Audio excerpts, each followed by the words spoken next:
So the next thing is on how to add dynamic zoom on a particular clip. So let's say we have this clip selected and we have its properties in the inspector panel over here, and you can see among the properties you have the dynamic zoom over here. So once you click to enable it, you can see you have the different features in the dynamic zoom. You can see this is linear. You can do ease in, ease out, and ease in and out at the same time. So you can swap as well. So instead of easing, you can ease out. So this is a very small clip. So let's say we enable dynamic zoom and it's going to be linear. So let's try to have the effect. So look at from the beginning of the clip to the end of it, it zooms out. Okay, zooms in and zooms out. So let's try to have it in preview and see what it does.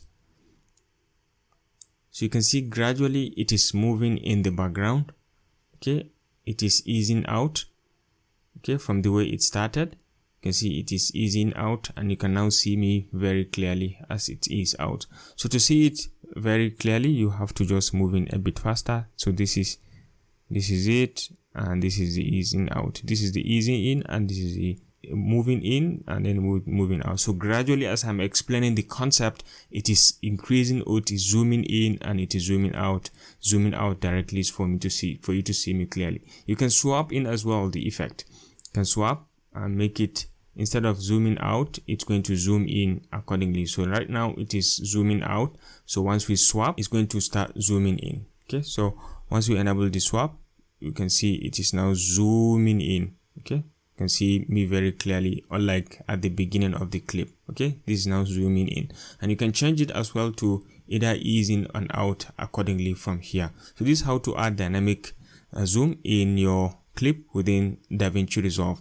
And one last thing that I would like to show us within the panel is how to play around with the view of the panel. So to play around with the view of the panel, this is a timeline option, timeline view option. Once you click on this, you will have the option to, this is a timeline option. Once you click on it, you have the timeline view options. You have the video view options. You have the audio view options. You can play around with all of them from here.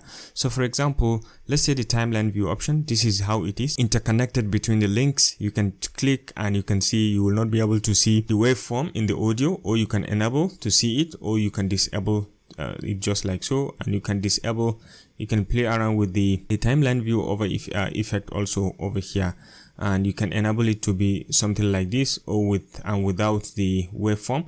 The video view options also, you can change it from this normal one to the thumbnail one, but only at some locations, and you can have the complete video without the thumbnail view as well. So just something like this, without the picture or without the frame rate, without thumbnail view within the video clip. Or you can have it, I think I prefer it this way, so you can have a preview of the thumbnail of the video part of the clip, what is it all about and what you can do. So the same thing goes to the audio view options. You can have it with the audio shown in one way, just like so, or you can have it shown in two ways. Okay, something like multi-stereo, and you can have it in the line format over here as well. So you can change accordingly.